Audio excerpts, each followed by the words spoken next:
If you're here for the JK Lilly series, for the gorgeous house in the estate, we are doing a house tour. This is part 3. So if you're coming here and you're like, part 3, you need to go back and look at part 1 and part 2.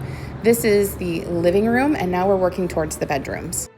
So this is bedroom number 2. So remember when we looked at the blueprints on part 2, there was a bedroom 1 and 2, and there was like a little playroom in between in the middle. This is the bedroom on the right side.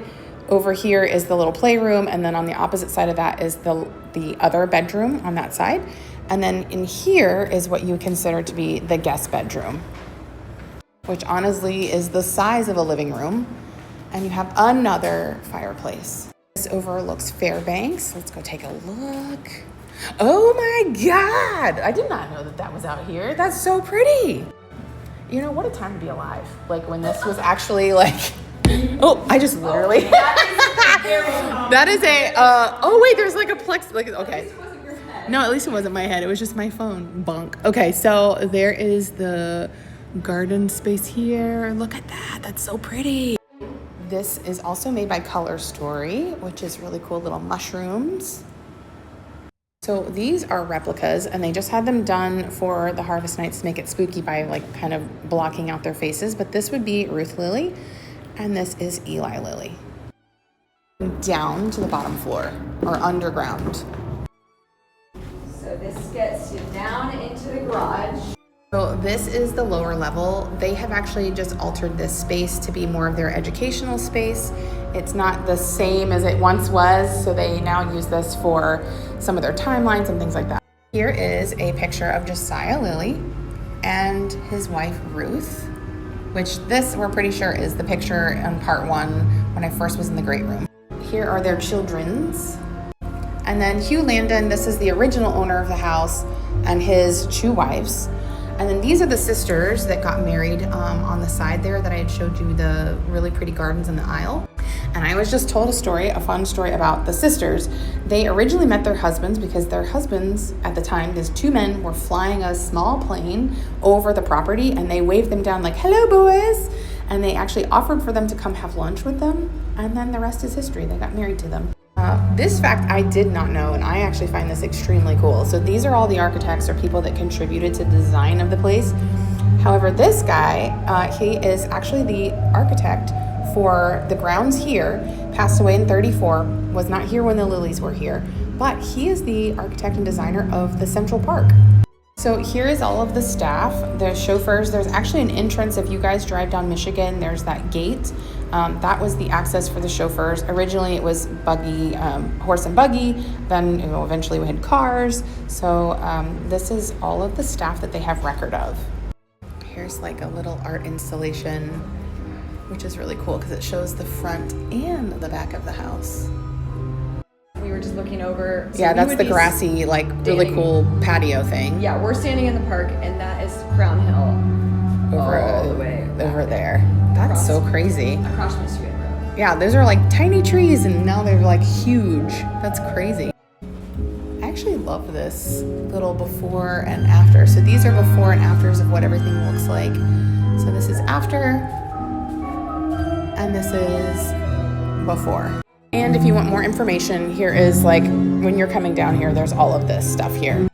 Indianapolis Motor Speedway Museum, it rotates seasonally, and they're always of the era 1930-ish cars. That's so cool. So this is on loan right now just for the event. But look how cool that is. That's like in mint condition. It's beautiful. Yeah, that's so cool. And it was a 3-car garage? Yeah, 3-car garage. I'm guessing that this looks like this doesn't open this way. It looks like it opens up like double doors. So my guess is they probably had staff just kind of open the doors up and let them in. And then of course this is probably more garage space at one point, and they've again converted everything to make it functional for the museum itself. Space that is, when it's not Harvest Nights, usually there are all sorts of fun little blocks and trees, and you can design your own. But essentially this is the property, right? This is the property, yeah, an aerial view of the grounds. That's actually really cool. Yeah. And this would be the actual art museum here. And then you've got all your fountains and stuff. Wow, that's crazy. White River's here. So that's really cool. They've got this whole little section, and she said there's like blocks that you put that your kids can like build things if you want. So a little spooky fact is that Suzette Landon, Hugh's first wife, passed away in 1918, and her viewing was actually, she passed away in the home, and her viewing was also held here as well. And that is her in the middle with her two daughters, the ones that got married to the pilots. There's also a beautiful view through this door. We're gonna go outside, they're gonna show me that. So just so you guys know, the tickets for Harvest Nights are $26, and the times you have to make sure you go online and check because, of course, during the winter and the fall times, the light changes, so they are open during nighttime. So like right now, it gets dark around 6:37, and eventually that time changes when it gets dark, so their time also is accordingly changed. This view is just insane. I can't imagine living at this estate and just like waking up in the day and just like hanging out. And this here is where we saw that grassy patio. So this is the frontage of that. And I'm going to correct myself. The tickets start at $26. You can get like a la carte things added to it, and your ticket price may change. But this goes through now until November 2nd. And I'm going to tell you, every time we bring Isla, she has a blast. We always bring a friend with us, and she's never super creeped out because it's just spooky enough to be fun. So please bring your littles if you have. Here is the patio that we overlooked. This is gorgeous. Yeah, So this is called Lily Terrace. I feel like you like sure played croquet or like bocce ball. There's a pool house and a recreation lawn for football and croquet and all that. Oh my gosh. It's They had a whole separate house for that. yeah, a whole separate house for that. You couldn't be seen playing games off the main house. Oh, look at the trails. So just also FYI, there are trails that you can walk, but look at this view. Oh, yeah, I would never leave. I would like, this is insane. You Yeah, wouldn't have to go to the grocery. nothing. Look at the back. This is the back of the property. It's just as beautiful as the front. All right, guys, I need to know, what do you think? It's just so pretty. We're trying to figure out like how much, if this were to sell today, what do you guys think it would sell for? And I need to know in the comments what you think it's gonna be. We don't know, but we're just guesstimating. I said like 7-8 million.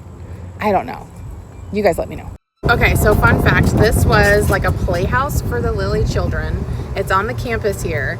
You said it had a pool house and It was an indoor and outdoor pool.